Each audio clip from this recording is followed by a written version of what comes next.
مت جرأت و ہمت کا ہے اظہار، سیدھی بات روایات صحافت کا علم بردار، سیدھی بات۔ ناظرین گرامی السلام علیکم ورحمۃ اللہ وبرکاتہ۔ سیدھی بات کے تازہ ترین پرائم ٹائم میں آپ لوگوں کا استقبال ہے۔ ناظرین گرامی میں انصار عزیز ندوی اس وقت ایک اور اہم ترین موضوع پر گفتگو کرنے جا رہا ہوں، اور وہ ہے بھارت میں انصاف کی بدلتی ہوئی تصویر، یا پھر جس طرح مظلوموں کو لگاتار مظلوم پر ظلم ہو رہا ہے اور ظالموں کو کھلی چھوٹ دے رہی ہے، اور اس میں وہ تمام کے تمام آئینی شعبے اپنا خفیہ طور پر یا مبینہ طور پر کہیں یا کھلے عام جس کا کردار ادا کر رہے ہیں، وہ ساری دنیا میں تشویش کا باعث بنے ہوئے ہیں۔ ابھی حال ہی میں بلقیس بانو کے مجرمین کو جو رہائی ملی اور جس طرح شاندار استقبال ہوا، ابھی تک وہ موضوع اس موضوع پر لکھا جا رہا ہے، بولا جا رہا ہے، انٹرنیشنل میڈیا اس کو کوریج کر رہا ہے۔ اس درمیان میں افتخار گیلانی صاحب کا بھی ایک مضمون سامنے آیا جس میں انہوں نے الگ الگ حقائق بیان کرنے کی کوشش کی ہے۔ سوچا کہ وہ تفصیلات آپ لوگوں کے سامنے رکھوں، دوران مطالعہ سامنے آئیں۔ میں یہ تفصیلات رکھوں گا، اس سے پہلے آپ لوگوں سے درخواست ہے کہ جن احباب نے ہمارے چینل کو سبسکرائب نہیں کیا ہے کر لیں، ہماری ان ویڈیوز کو دوسروں تک پہنچانے میں ہماری مدد کریں، لنک کو شیئر کریں۔ ادارے کی مضبوطی ناظرین گرامی آپ لوگوں کی مضبوطی ہے۔ ناظرین گرامی افتخار صاحب نے لکھا ہے اپنے تحریر میں کہ ہندوستان میں فرقہ وارانہ فسادات کا برپا ہونا کوئی نئی بات نہیں۔ اعداد و شمار کے مطابق 1947 میں آزادی کے بعد سے پچھلے 75 سالوں میں ملک کے طول و عرض میں 60,000 کے قریب فسادات ہوئے۔ نیشنل کرائم ریکارڈ بیورو کے مطابق 2014 سے 2020 کے وقفے کے درمیان میں 5,417 فسادات ریکارڈ کیے گئے، یعنی ایک طرح سے ملک میں ہر روز 2 فسادات ہوئے ہیں۔ اس کی ایک وجہ یہ ہے کہ فسادات میں ملوث افراد کو شاید ہی کبھی سزا ملتی ہے۔ جہاں تک میرے علم میں ہے 1984 کی سکھ مخالف فسادات اور 2002 کے گجرات کی مسلم کش فسادات واحد 2 ایسی مثالیں ہیں جن کی پیروی کی گئی اور قصورواروں کو عدالتوں نے سزائیں بھی سنائیں۔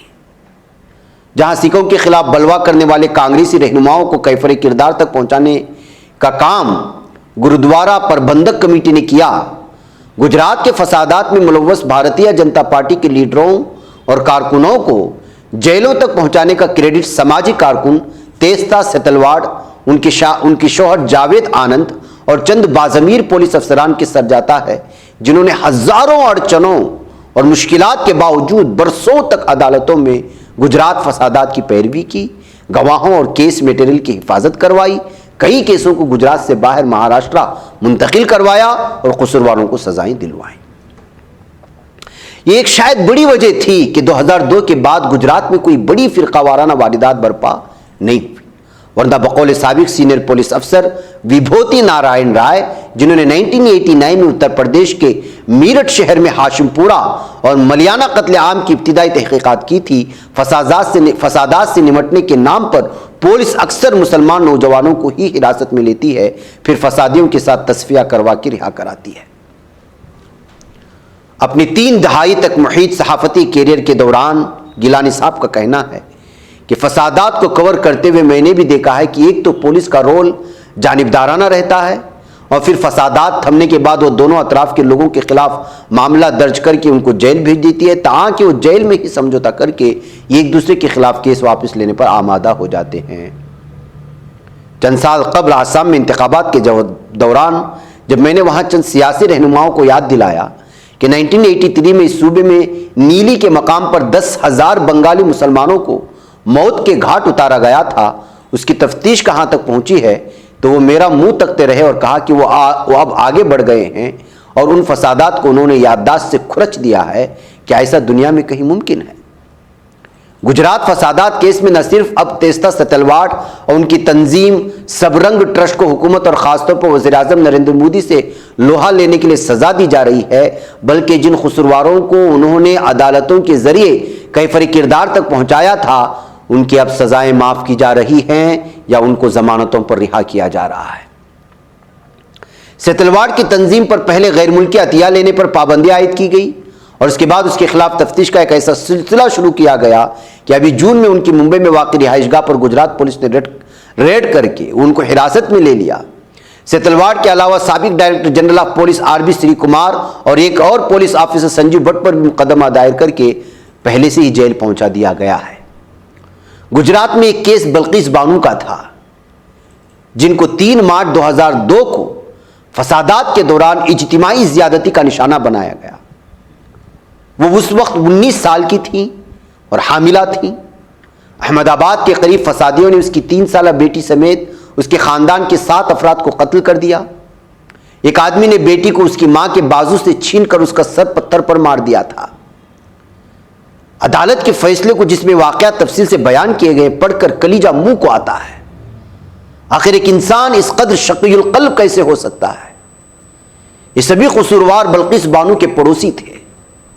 پچھلے ہفتے اس کیس میں عمر کی سزا پانے والے 11 افراد کو گودھرا جیل سے رہا کر دیا گیا کیونکہ گجرات حکومت نے معافی کی پالیسی کے تحت ان کی درخواست منظور کر لی۔ صوبے کے ایڈیشنل چیف سیکریٹری یعنی داخلہ راج کمار نے صحافیوں کو بتایا چونکہ مجرموں نے 14 سال جیل میں گزارے ہیں اور ساتھ ہی دیگر عوامل جیسے عمر، جرم کی نوعیت، جیل میں سلوک کی بنیاد پر درخواست منظور کی گئی، مگر وہ بتانا بھول گئے کہ خواتین کو ہراساں کرنے اور زنا بالجبر جیسے جرائم کو معافی سے بری رکھا گیا ہے۔ مجرموں کی رہائی کے بعد ان کا جس طرح استقبال کیا گیا اس سے ایک پیغام تو واضح ہے کہ مسلمانوں کے خلاف کسی بھی جرم کو برداشت کیا جائے گا اور اس کو انجام دینے والا ہیرو ہے۔ دراصل مجرموں میں سے ایک رادھے شام شاہ نے 14 سال قید کی سزا کاٹنے کے بعد معافی کے لیے سپریم کورٹ سے رجوع کیا تھا، جس نے اس کو قیدیوں سے متعلق صوبے کی کمیٹی سے رجوع کرنے کے لیے کہا تھا۔ اس کمیٹی کے ایک رکن اور گودھرا کے موجودہ بی جے پی ممبر اسمبلی سی کے راول جن کا کہنا ہے کہ مجرمین برہمن ہیں اور اچھے اخلاق کے مالک ہیں۔ ناظرین گرامی، یہ صرف بلقیس بانو کا کیس نہیں ہے۔ 2014 کے بعد سے نئی دہلی میں وزیر اعظم مودی کی حکومت آنے کے بعد سے تو کئی قصورواروں کو رہا کیا گیا۔ آنند ضلع کے ووڑگاؤں کے 40 سالہ ادریس نے حال ہی میں بی بی سی کو بتایا کہ ان کی دادی، ماں اور ایک قریبی دوست کو ان کے سامنے ہجوم نے قتل کر دیا تھا۔ ان کا کہنا ہے کہ قاتلوں کی اس بھیڑ میں ان کے اسکول کے دوست اور پڑوسی بھی شامل تھے۔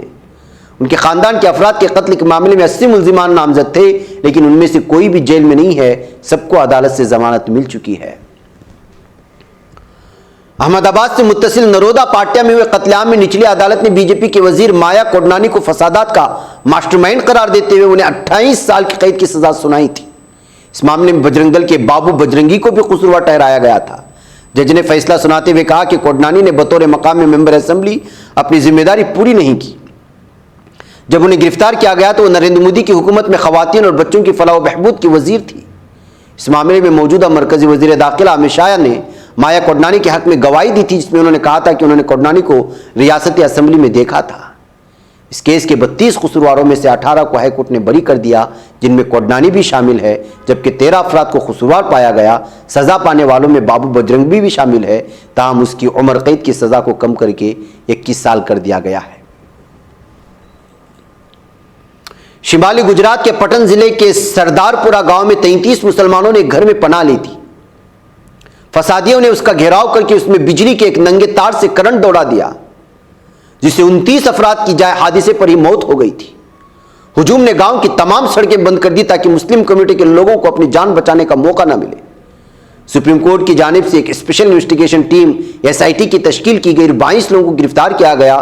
اس سے قبل کئی افراد کو پولیس نے گرفتار کیا تھا۔ دی وائر کی ایک رپورٹ کے مطابق اس قتل عام میں 2 سرکردہ افراد سرپنچ کچرا بھائی پٹیل اور سابق سرپنچ کنو بھائی پٹیل ملوث تھا۔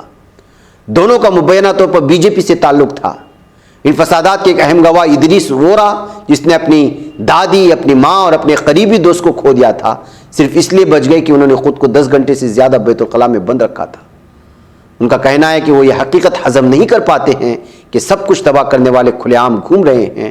ان کا کہنا ہے کہ 20 سال بھٹکنے کے بعد بھی انصاف نہیں ملا۔